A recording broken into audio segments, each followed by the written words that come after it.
today I'm going to be doing a bit of a review on my new Huina Excavator. Now, I've wanted one of these for a long time after seeing the full-blown hydraulic models in operation at one of the model exhibitions. Now, they cost thousands for a basic one, so I was never going to get one of them, and when I saw this appear on eBay for about half the price it should be, I thought, why not, give it a go, see how good it is. Now, I'm not going to do a review video on it or even an unboxing video because there's loads of them online already, so have a quick search if you want to see that. This is going to be more on a couple of modifications. So first off, it is a very capable model out of the box. It's strong enough to lift itself up, which is quite a feat considering how heavy it is, but I was a bit disappointed with the travel of the arm. So the curl of the bucket is one point in particular. So this is the stock operation of the bucket, and that is as far as it goes. So that means if you're lifting the bucket up any kind of height, stuff's going to start falling out. Now, I found online a guy on eBay that makes this bucket extension kit. So he reckons that you get a bit more curl out of the bucket by losing a little bit of extension. Not a huge problem. And while I was there, I also found the easy hitch kit, just like the new ones. So you can change the bucket over a bit quicker. So I'm going to give them both a fit at the moment and we'll see what difference it makes. And just like that, through the magic of editing, it is all done. So a little bit fiddly to fit, and the instructions that came with the kit are fairly basic. There's a nice exploded diagram of what the links are supposed to look like, but no great instructions on how to actually fit them or the quick release hitch. But luckily enough, it's easy to figure out and makes quite a difference. So as you can see, the curl is much better now, so the bucket is level. So that's at maximum travel. So the bucket's still level even away up there. And don't think it's lost that much in the way of reach. It's still, yeah, it's still pretty level at the front. So I think pretty negligible, I think, what it's lost. So pretty pleased with that overall. Oh yeah, and before I forget, I didn't really demonstrate how the quick release works. So you just remove this bottom pin here and the whole bucket just lifts off, just like that. So that pin stays in there. The only thing I'll need to do is get some more of these square pins because the kit only came with one, and obviously all the accessories all need their own quick release pin. But it is a pretty nifty, get it back in, pretty nifty idea, like that a lot. Okay, so a quick note, I built all this up, I thought, as per the instructions, but I have just noticed that the little bar that is supposed to hit the limit switches, that one there, just misses the limit switches.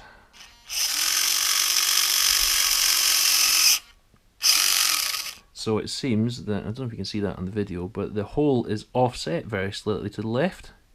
So I'll need to take it off and flip it over so that it's offset to the right.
The guys I was talking to on the site on the machine one day and talked about like the long it takes is really good on the machine.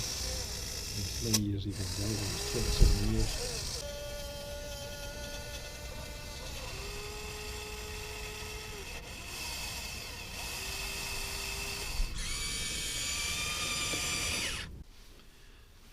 Oh, hopefully you enjoyed that quick demonstration video in the sandpit, and there should be more of those coming up in the next few weeks as I get a chance to play about with it more.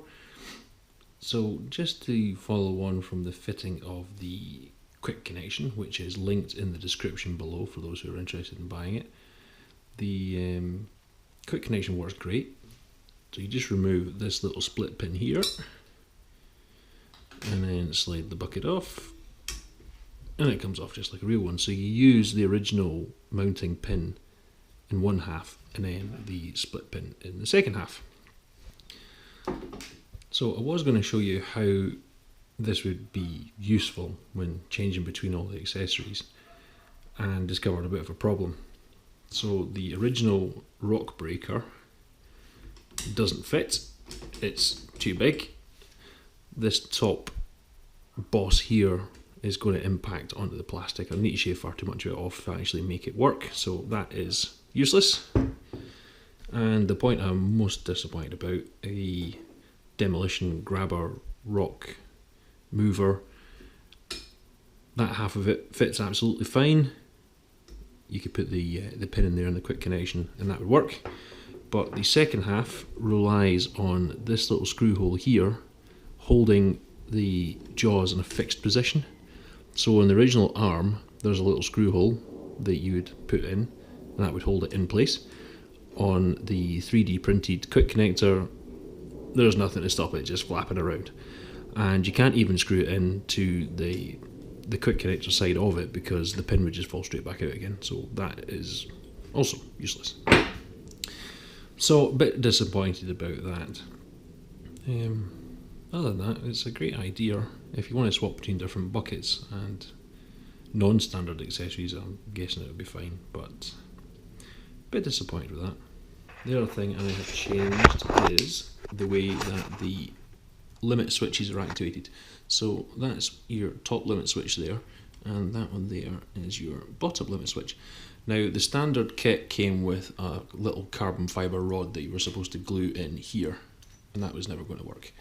So I've replaced it with the original locking pin, just put a couple of nuts on the end of it, and that seems to work great.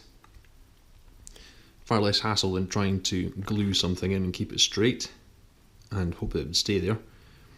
So hopefully a bit more permanent, and it still hits the limit switches great, so no chance of stripping your gears inside your actuators, which is a good thing. And lastly, the other thing you might have noticed is the sticker set.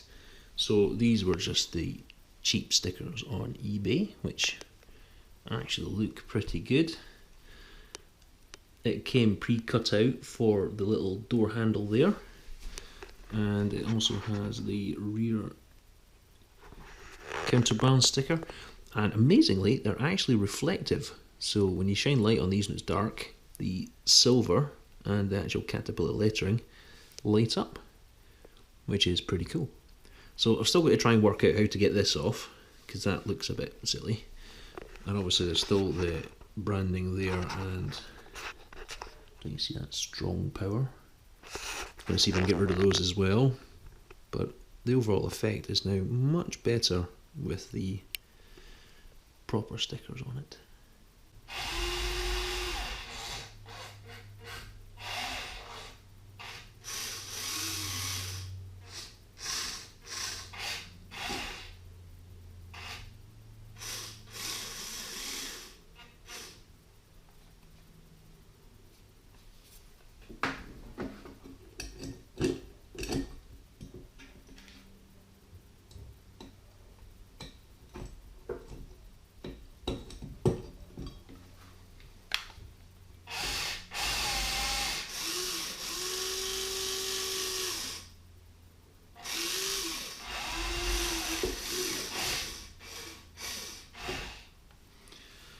And there you have it. So hopefully there'll be more videos to come for this excellent little bit of kit, and stay tuned for that. Speak to you all again soon.